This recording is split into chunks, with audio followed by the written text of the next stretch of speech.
Welcome, welcome, welcome to Empowered Women in Business International Radio. I'm your host, Nicole Mosby Taylor, also known as Taylor K on the mic, and we have a wonderful show for you today. We have two amazing guests in our virtual studio, and we can't wait to share all about them. But first, let's do our quote. And our quote is, "You don't have to control your thoughts. You just have to stop letting them control you," by Dan Millman. You don't have to control your thoughts. You just have to stop letting them control you. And you'll understand in a minute once our guests appear just why we chose that quote for today. So before we allow our guests to come on, I'm going to first just tell you a little bit about EWBI. Empowered Women in Business International serve a sisterhood of women entrepreneurs who understand that we can do great things, but that individually we can do great things, but collectively we can forever change the world. Members of our movement experience a support system that allows them to celebrate their wins and share their struggles in a series of opportunities that enhance them personally and professionally. If that sounds like an organization that you would like to be a part of, visit our website at www.ewbiradio.org. Again, that website is www.ewbiradio.org. So you are in for an amazing show. We're going to bring Miss Foster Dotson and Miss Green to the screen. Welcome, ladies. Welcome, welcome. How was your weekend? It was It was wonderful. great. Awesome, awesome. I had a wonderful weekend. I found out that I am going to have a grandson in October, so I'm so excited. Yeah, Congratulations. thank you, thank you, thank you. So, ladies, well, let's start with Miss Foster Dotson. You want to tell us a little bit about yourself? Well, hi. My name is Shaquana Foster Dotson, and I am a clinical social worker in Baltimore, Maryland. I'm also a certified trauma professional. And currently, I just opened up a mental health outpatient center on York Road in Cold Spring. So, thank you, ladies. Thank you. I was previously a private practice, but now, since I'm an OMHC, now I'm able to help more people in our community. Awesome, awesome, awesome. And Miss Green, if you want to tell us about yourself. Hey, well, I'm Miss Green. I am the mental motivator and the life strategist. I am the owner Yes. of the Wellness Purse, which is a coaching and consultant company. And what I do is I teach women about mental health and how it has definitely held us from being the best version of us. So, what I teach women is how to manage areas of your life in order to get from distractions to directed. So I'm excited to be here with you ladies. Mental health is definitely real. I'm the author of the best-selling, number one bestseller children's book called Pretty to Be Dark Skinned. Talking about colorism and building, empowering young girls with self-esteem and self-love. Awesome, awesome, awesome. Yes, sir. And you're also an advocate for green mental health. Oh, yes, Green Heart Community. Are you kidding me? Look at this, guys. May is the national month of mental health, and green is the color. Just happened to be my last name, so I think I was ordained to kind of do this. Yeah. But yeah, I am so proud to be a part of that and the upcoming wonderful thing she has going on. So, Green Heart Community, shout out. Awesome, awesome, awesome. So, with this being May and mental health, I wanted us to have a conversation about mental health because I don't think that sometimes people understand the severity and the importance of mental health. So, and I'm going to give each of you an opportunity to respond. But Ms. Green, can you tell us why do you believe that mental health is important? Well, mental health is so important because it stems back to to our past. I believe it goes way back, beyond slavery. But mental health, if we don't keep our mental health in this positive form, it tends to affect everything we do, every aspect of our body, from our brains, down to our feet. It affects relationships. It affects our jobs. And so it's just so important for us to continue to be advocates. Again, I'm so honored to be here with you ladies, because we have to break the stigma of mental health, of what people think about it. And people are so afraid to talk to someone. And I believe everyone, even us professionals, should always have somebody to talk to. Definitely. I think that's a very important piece that we'll try to address later on, about the mental health professionals getting mental health as well. So now, Ms. Foster, we'll hear from you, Ms. Foster Dotson. Yes. Well, first of all, Ms. Green did a wonderful job discussing the individualized portion of mental health. But also, we need to look at mental health and how it impacts our communities. Yes, especially communities of color. And what does that look like in our community when we deal with the crime that we see daily, the interactions between one another, the prosperity that's in our community or lack thereof. Yeah. I also, social workers, we not only just deal with individual problems regarding to mental health and resources, but we also deal with community organizing and community rebuilding, and bringing resources in communities in order to help deal with some of the barriers regarding mental health and resources for families. That's awesome. Yes. So I love the way you covered it individually and as a community. You both covered it. So tell us, when you look at a person that, so first of all, we understand that hurt people. Okay. And so just listening to hurt people, how can you bring awareness to others? Not saying that we're giving them an out or excusing them for hurting people, but how can we bring awareness to others as to prompt people to get help? Because they're reaching out, they're crying out for help sometimes in their actions to other people. Well, I'm sorry, you want me to go? Go ahead, Miss. Yeah. Yeah. Well, one of the biggest things that when that quote that says hurt people, one thing that always sticks out to me is sometimes hurt people don't even know that they're hurting. Yeah. So sometimes we operate from a place of trauma that we haven't even touched as humans. Also, we operate from a place of learned behavior, because it happened to me, or that's how my mom did it, or that's how my father did it, or that's how my family reacts to things.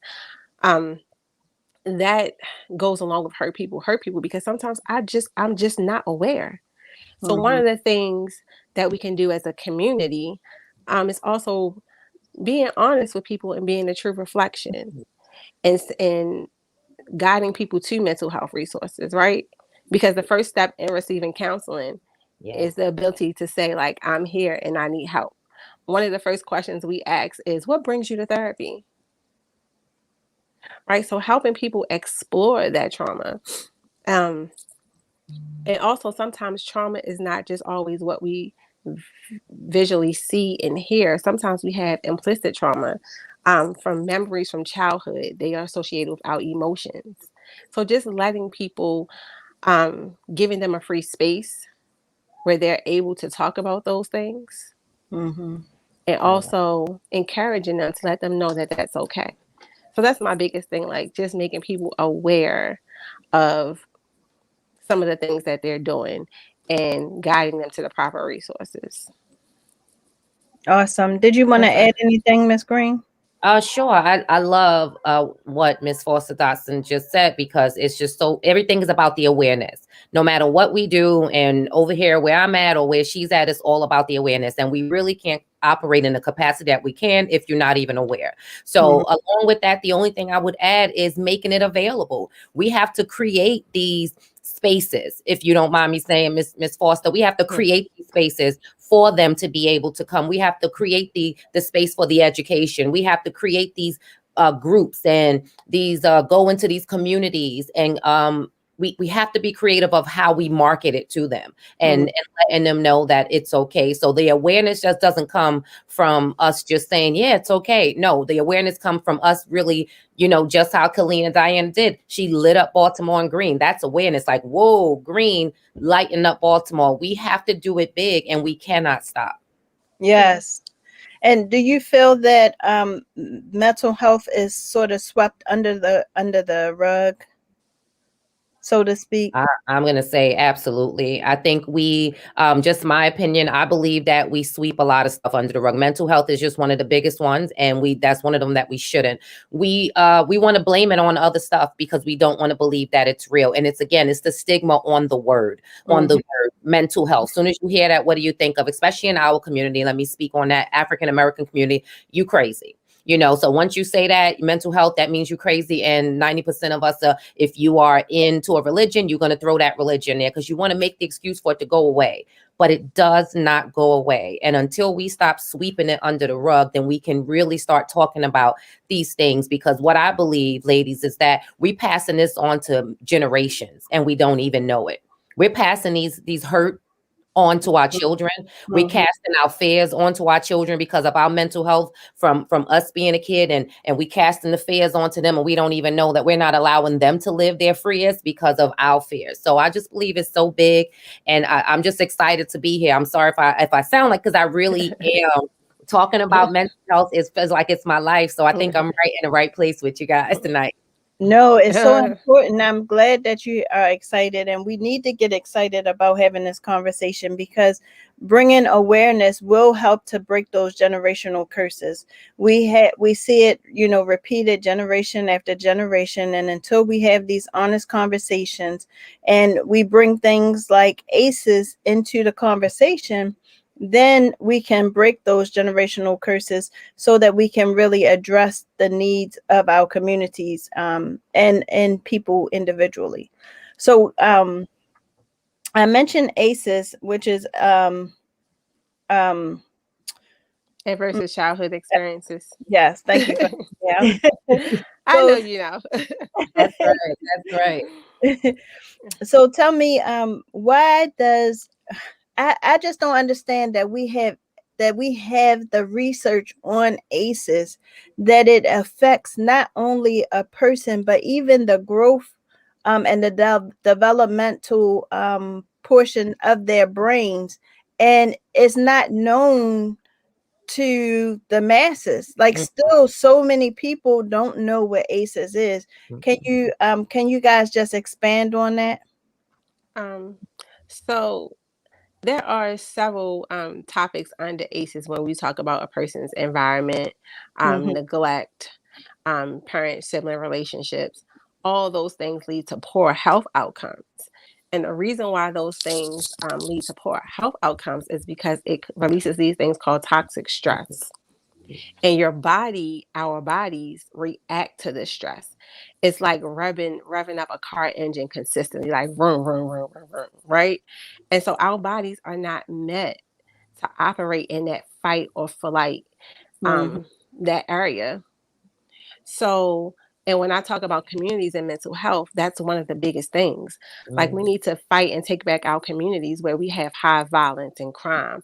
When we talk about children in Baltimore having loved ones who are consistently killed and murdered or being subjected to violence, like, what does that do? I remember years ago, not many years ago, but maybe 10, I was getting an evaluation done, and the auditor was saying, like, some of the children that you talk to are saying that they think people are following them or they frequently are anxious. I was like, well, if you live down here in this community, it's not that they're anxious. It's a survival skill. Like, when you walk down the street at night, you turn around, you're watching to see who's behind you. And just imagine your body in that constant fight or flight mentality. And that's whether I'm going to run or if I'm going to fight. And imagine if you leave your home, right? And that fight or flight is in your home because you're dealing with abuse or neglect. And then it's in your community with the crime and violence. And then you go to school and it's in your school. Lack of resources, bullying, aggression, right? More fight or flight. So these children in our community are consistently bombarded with their emotional systems being highly activated. So that's one of the biggest things. So some of the resources or coping skills are like take a walk in nature, learn to process these feelings, meditation. But one of the real things that we can do is bring resources to our community, right? So we can decrease this crime. That's right. So we can build better family relationships. Exactly. So to me, that is the biggest way to combat ACEs. So I'm sorry if I. No, you were fine. That was awesome because you're right. And the more that we can be, and I say this on the show all the time, the more we can be be proactive versus being reactive, gives us a better opportunity to continue to break those generational curses and stop it just from happening, period, in our communities in a large in an abundance. Miss Green, did you want to chime in on that?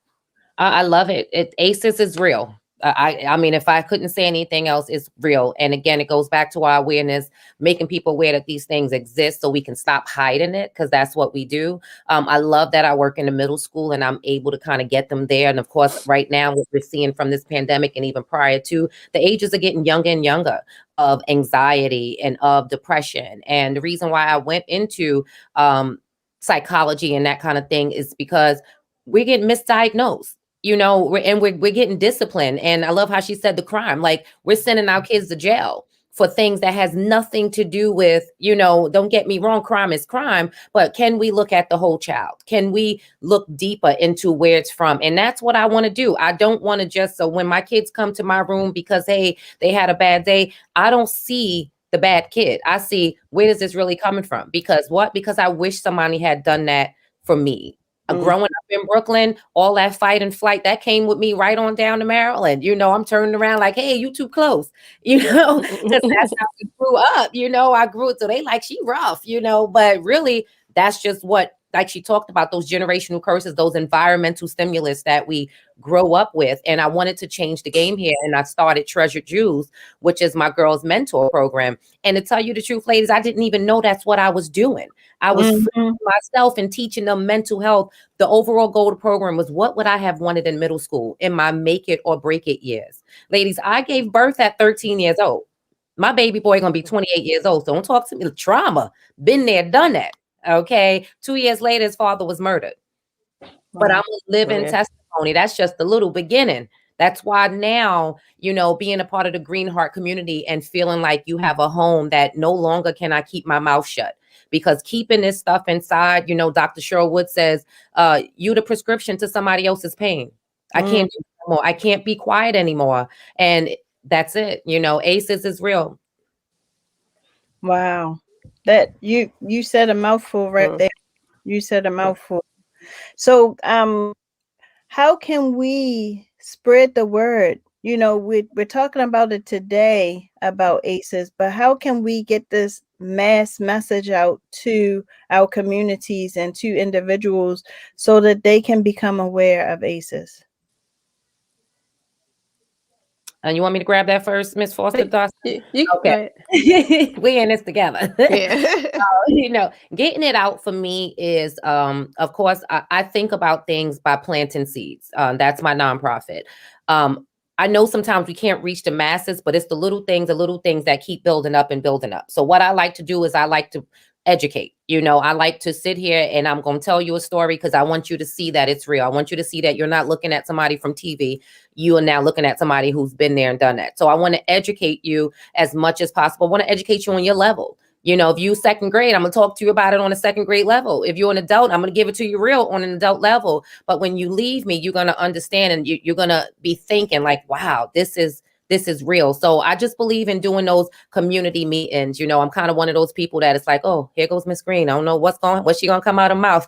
Every opportunity I get, any opportunity I get to talk about it. So that's what I'm just doing now, is just creating these spaces, as Ms. Foster Doctor said, creating these little Zoom meetings, coaching, you know, doing free sessions. I just did a session teaching people about procrastination. And again, talking about how you can go from distractions, learning how to manage your feelings, your relationships, your friendships, which all deal with your mental health.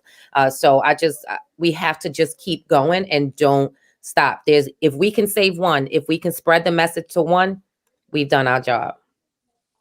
Awesome. Awesome. Well, we have a few comments that we want to share. Lady T Witt says, we really do. And she said, exactly, passing it on to our kids. So I'm sure we were discussing the generational curses at that point. And Miss Diane gave us plenty of green hearts. And she said, great information, ladies. And she said, yes. So something was resonating. And Daryl, one of our EWBI members, she says, violence changes who we are, especially children. Mental health can set us free of pain. Yes, that's so true. That's so true. And then Miss Diane says, exactly, you better speak. Dominique Brock, that might be one of my former mentees, I believe. She says, oh my goodness, wow, this is absolutely amazing. Green love. Hashtag green love. I like that, green love. Right. Yeah, I love the hashtag. All right. Yeah. Get into it, as the youth say. And Miss Diane says, excellent. So ladies, you're doing an excellent job already. And I think this is a good place for us to take a quick break.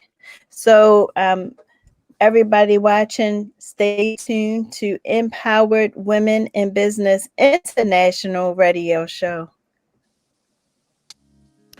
Empowered Women in Business International. We serve a sisterhood of women entrepreneurs and professionals who understand that individually we could do great things, but collectively we can forever change the world. Members of our movement experience a support system that allows them to celebrate their wins and share their struggles in a series of opportunities that enhance them personally and professionally. If that sounds like an organization that you would like to be a part of, visit our website at www.EWBIRadio.org. Are you a small business or even a person that's just thinking about starting a business? Well, this organization is right for you. We offer micro grants, and we even highlight our members on our radio show, EWBI Radio, which airs on Elevate Your Life Talk Radio every Tuesday at 7 p.m. Tune in.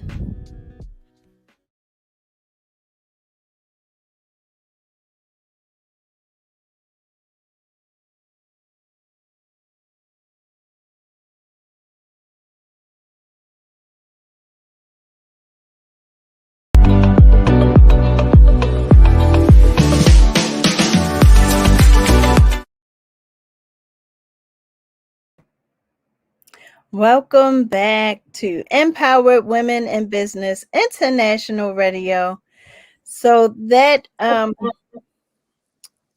welcome back, ladies. Welcome. You guys are two powerhouses sharing some great information as it relates to mental health.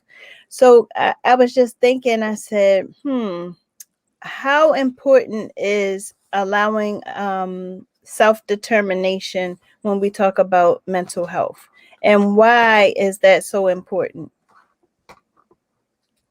Well,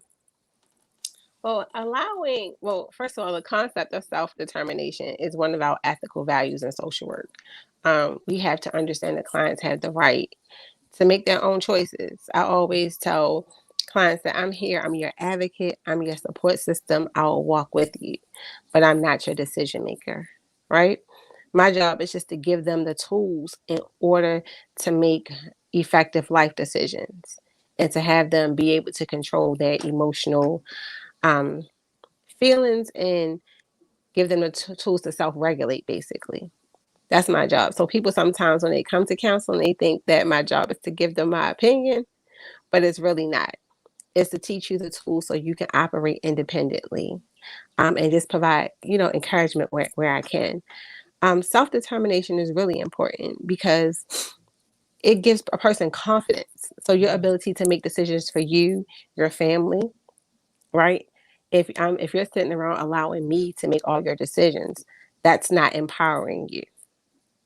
So the goal is for us to empower clients and give them the ability to make effective decisions, whereby that gives them confidence, and that confidence spills over into their job, their ability to make financial decisions and other life decisions. The only time where we are able to intercede with the concept of self-determination if someone's going to hurt themselves or someone else. But one of the things I wanted to talk about is trauma-informed care. When we get a chance to come back to it. I'm sorry. Yes, we'll talk about that next. Did you want to add anything, Ms. Green? She broke it down: self-determination, human motivation. That's our overall goal. Coaches, we're not giving you the answers. In any of our job, our goal is that we are good guiding you. We're guiding you to the things that's already there. That's our ultimate job, is to get you to be self-determined, to be motivated, to keep getting the help, to continue to find the resources. We just want you to be well. Yeah. And also, too, a part of that is just being a person's accountability partner. Come on now. Yeah. I like that. Yeah. Yes. Because and at the same time, like I tell my clients, you have to hold me accountable. So if I say I'm gonna have a resource for you, when we check back in on Thursday at 3:00, you're gonna be looking for your resource, right? So it's my job to be there too, and that's the biggest thing. Even sometimes when we're doing work, like we might want to call another coworker or someone to just help keep us accountable, to give us that shared space and that shared sense of support. I love that, because I just was talking about accountability. And again, it goes back to, I believe everyone should have someone that's going to hold us accountable, especially to being great, to getting help. So accountability, that should be like our words. I should have that in the back, like accountability and self-determination. I might be ladies. I think you started something. but like the concept of accountability is uncomfortable for some people. Come on now. Yeah. Like it really is. Yeah. If you never had to be held accountable for your actions before, and when someone does that to you, sometimes that can elicit anger.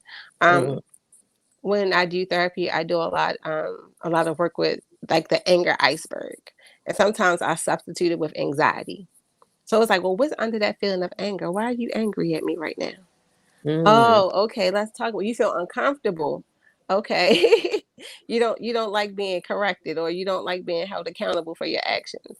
So that's one of the biggest things and hardest things to do about our job sometimes. I think it's true, Ms. Foster Dodson. Accountability, it's like an investment. People don't want to put the investment. You want to see what happens afterwards. You want the result, but you don't want to make that investment, because sometimes that accountability, it costs money. I'm just going to keep it real. We can't always have a free accountability, whatever that looks like. Even if it's just getting a coach or somebody to talk, somebody to help you lose weight. And that's when I was just talking about it, because some ladies, you want to know how I lost the weight. You want to know why I'm so determined, but you don't want to make the investment. You really don't want to be held accountable. So I can't take the donut from your mouth. That's what Ms. Johnson said. I can't do it for you. I'm here to guide you. And they don't want to make the investment because of the stigma. Just stigma on that accountability. You want to be in my business. You need the help. I needed the help. And I'm grateful that I learned that I needed someone, and I'm very grateful. Even if it's a business coach, the accountability, somebody's going to push you forward. And again, we just want you to be the best version of yourself. Let me tell you, I had a situation where someone had mentioned to me that they were trying to start a business, and they had all of the tools that they needed. And so I said, no problem. I said, I'll call and check on you. So I started calling, and I called, I gave her timelines, and I called her after 2 weeks, and she was like, I didn't do anything yet, but I promise I'm gonna have it done. I said, look, you don't have to make promises to me. You make those promises to yourself. Come on now. I said, because, you know, at the end of the day, this is about you. You told me that you wanted to do this, right? And so we went on for about maybe like a month and a half, and nothing was being done. And so I said, listen, I'm here for you whenever you need me. But you have to, you know, it's just like with you know, with drugs or anything. Like, you have to take that first step and say, it's me. Like, you have to tell yourself that you are ready for this journey. And until you tell yourself that you're ready for this journey, you're not going to be ready for the journey. So once you change that way you're thinking, that stinky thinking, yeah. Once you change it, then you can, you know, but it is more than just having an accountability partner. Is you having to have to take that first step to hold yourself accountable as well. Yeah. But and that's the uncomfortable part, right? Because in order to participate in therapy, you have to be stretched. Yes, you got to be uncomfortable. You got to be uncomfortable. And so oftentimes some people want to come and just so sometimes people want to come to therapy. My first thing that I always do is I teach you skills, right? I'm going to teach you how to self-regulate. I'm going to teach you how to take deep breaths. I'm going to teach you how to refocus, like what works for you. I'm going to teach you coping skills. Whatever works for you, we're going to work together. We're going to explore those things. Because sometimes when people want to get into the heart and that process of being stretched, that hurts. So it's kind of irresponsible for me as a clinician to take you through that process and not have you have the skills to self-regulate yourself. It's like, have you ever, I'm quite sure we all have drunk a soda, right? And it's been shaken up, right?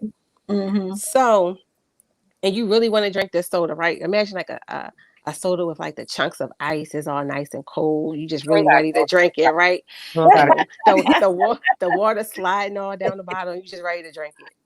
So how do we get on that a hot day? Yeah. So how do we get that top off the bottle without it exploding? Right.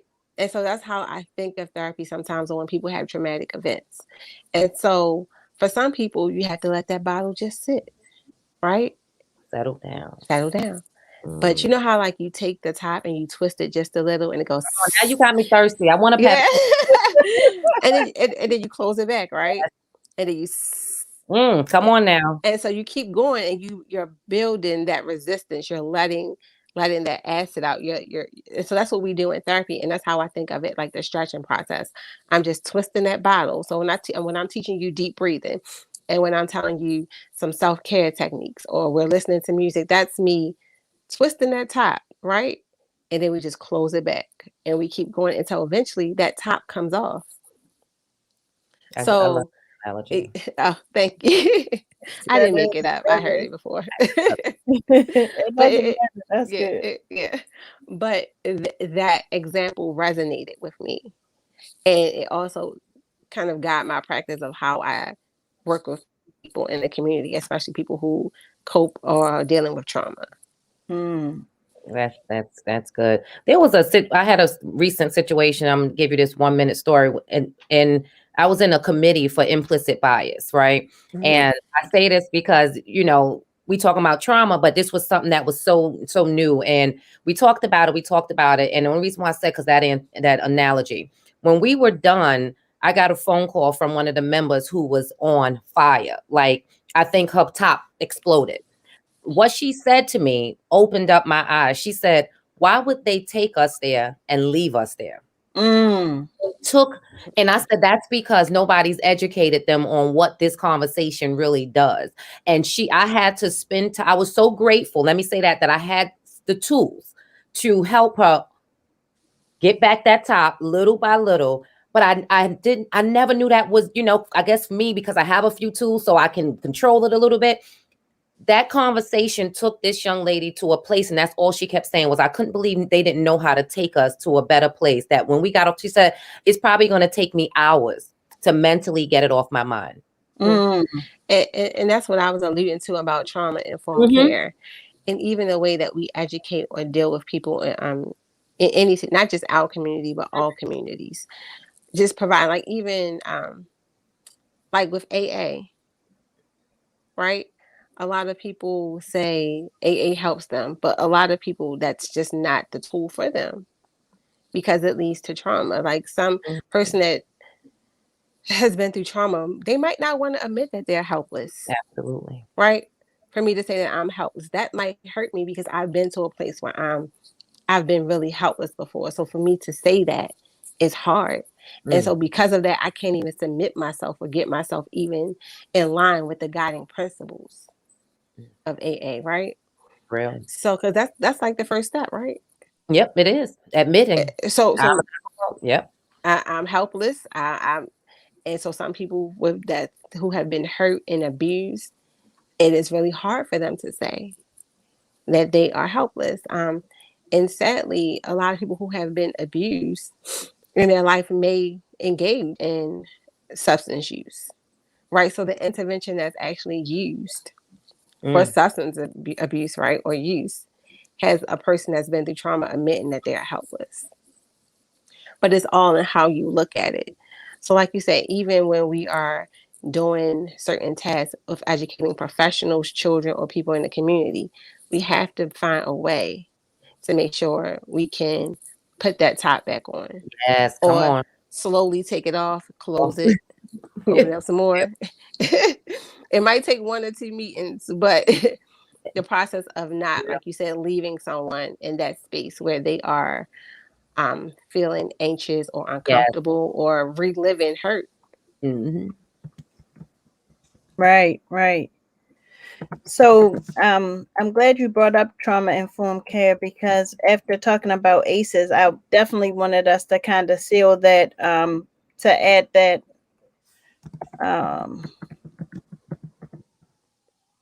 piece to it. Sorry, I'm doing 2 things at once. Someone asked if we had a call-in number, Tracy, and I don't believe so. But if you type your comment, we'll be sure to answer your question or share your concern. So why don't we go to a few of our comments, and then we'll come back to our conversation. So we saw the accountability, and then Coach Daryl Wharton says, yes, I can teach, but my clients have to apply the action. That's right. And then Miss Diana gave the laughing emoji, and she also says, great visual. She's talking to you, Foster, when you was talking about the soda. Having us. Yeah. Thirsty. I love it. I was ruling a little bit on that one. But I had to make it real because you had to visualize those chunks of ice in the soda when you want to drink it. Yeah. You had to see it. You made it very clear. Like I just had my Pepsi right here. I did too. And I don't even drink soda no more.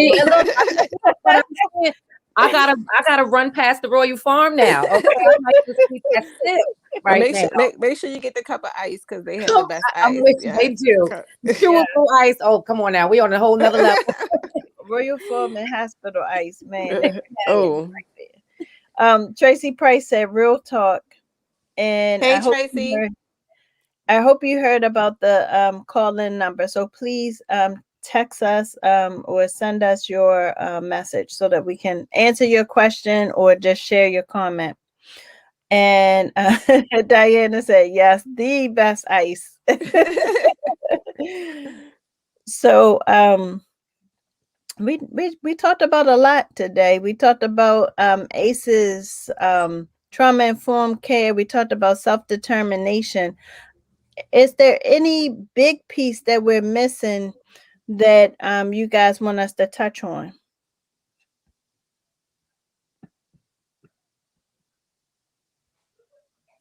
And while you guys are thinking, I'll go to Tracy Price's question.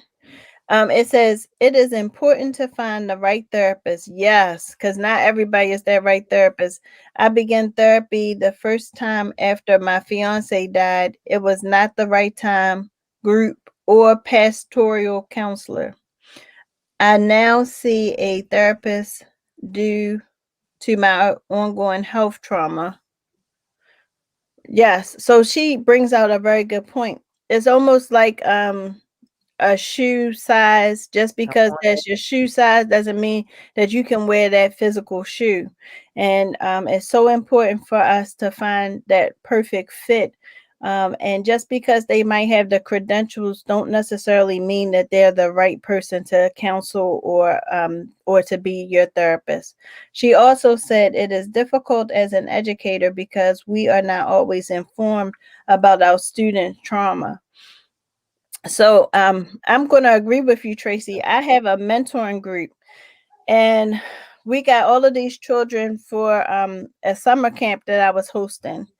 And the first day, the girl came in and turned over the desk and threw the papers and was like non-compliant. And of course, after a while, I got to know who she was and what was going on and what her story was. And actually, she had just came home from baby bookings the day like 2 days before. She didn't want to be there. They was making her come, and nobody told me anything. She had lost her mom, living with her dad. It was just like one thing after another. Like, I mean, her ACE score probably was through the roof, but nobody cared to share this information with me. They just sent her to our program.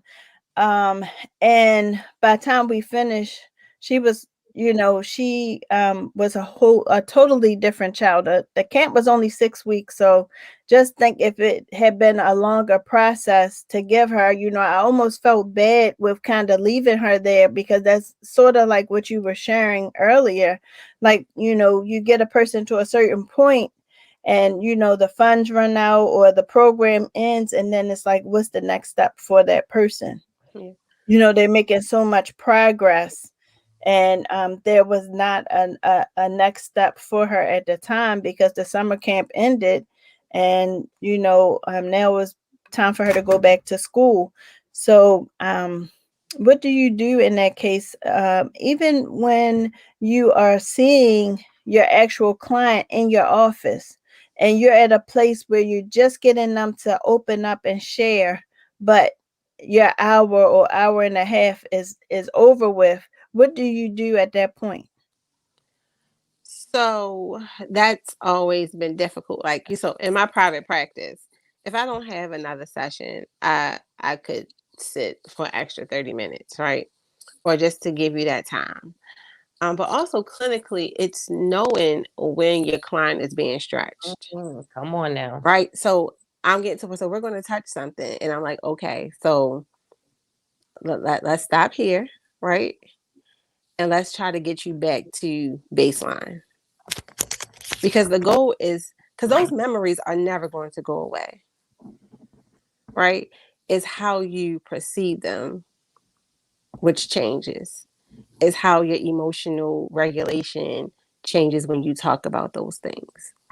It's the perception of what it was before, and what does it mean to you now, then, and what does it mean to you now.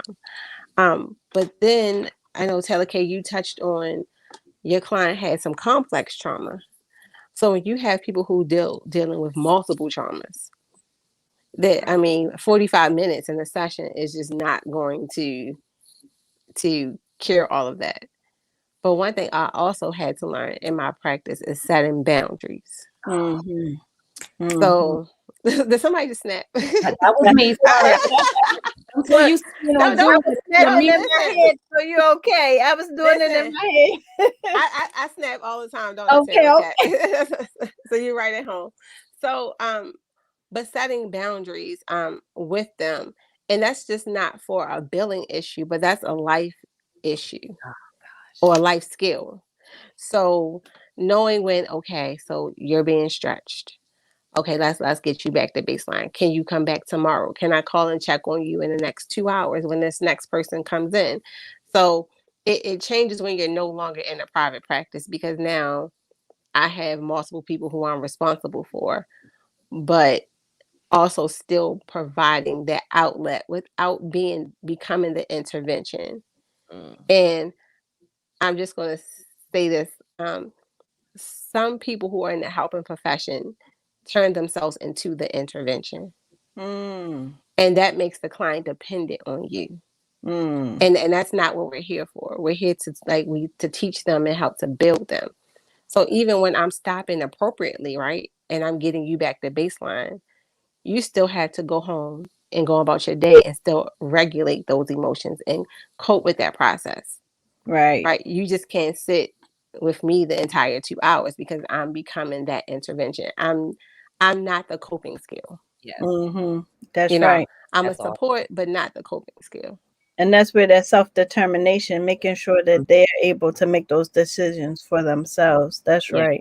Yes. And it comes from us. Like I love how she said, we got to know when. That's why this is maybe not for everyone, whether you're an advocate, whether I'm on my way to being a therapist, you got to know, you're getting to know the client and you got to know when. So like she said, I'm not going to touch on something. Like she said, hey, this one's going to take us to a deeper place. But if I'm paying attention to time and stuff, I'm not going to give it to you with 10 minutes coming on. So that's why this profession is not for everybody. You know, it's great that you're learning how to be an advocate. But again, if it's not the right fit, because you talked about what's the piece that we missing. Well, thank you to Tracy, because those are the pieces that we're missing. You know, just in our profession, we can't save every client. We have to make sure even that we're the right fit for the client. You know, just like the client is looking at us, we need to be looking like, wait, they may need to go see this kind of clinical or this person. Or for me, you know, I'm a coach and advocate. You know, I'm on my way one day. I can't wait to work with you, Ms. Dotson. But again, so if I see that this person is there as a coach, I'm going to say, hey, I'm going to coach you through these, you know, right now to get you where you need to be. But in the process, I'm looking for your resource because that's not the client that I need. You need this different type of help, you know. So that was one. And then she talked about the educator. That's the story of our life. Not knowing the information, getting the kid to where they need to be and got to send them home every day to the same situation. And I talk about that plant and seed, that every day I have to think about it as a day one. Every day I'm going to go ahead and get right back on track. And I'm going to see you as this human that has to go home to this same situation. And so again, given the right tools and the resources, but like she said, I can't be the intervention. You can't call me at 10 o'clock at night. I got to be able to make sure you have those resources, because sometimes we have this servant heart, you know, especially if you into, you know, religion, you have this heart, you want to save, you want to serve, but then those boundaries come in. And Ms. Dotson, you hit it on the nail. I love talking about boundaries. I just did a panel the Saturday about self-care. And so everybody on the panel was saying, you know, self-care, they were creating gardens and they were working out. And I'm doing, you know, all those little things too. But when they asked me what was self-care, I said, my self-care during the pandemic was setting boundaries. My self-care was saying no. My self-care was learning the type of procrastinator I was, so I can stop serving everybody else and saving everybody else and leaving my stuff to the end when I got things to do. That was a part of my self-care, and a part of my mental was creating those boundaries. So I just wanted to throw that out there, because those were the big pieces that we missed in this thing called mental health as we are serving people. Don't forget, we clients too, you know, and you know, we still have to make sure we're taking care of our stuff on our side. Can't pour from an empty jar. Yeah.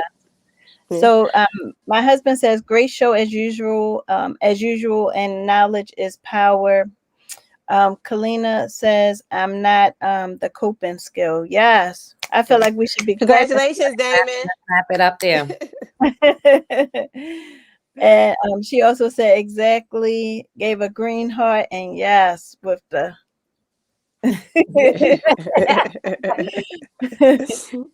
so as we dwindle down, I do want to get to because we have to have a part 2 one of these days later, because this is just so much great information, so important.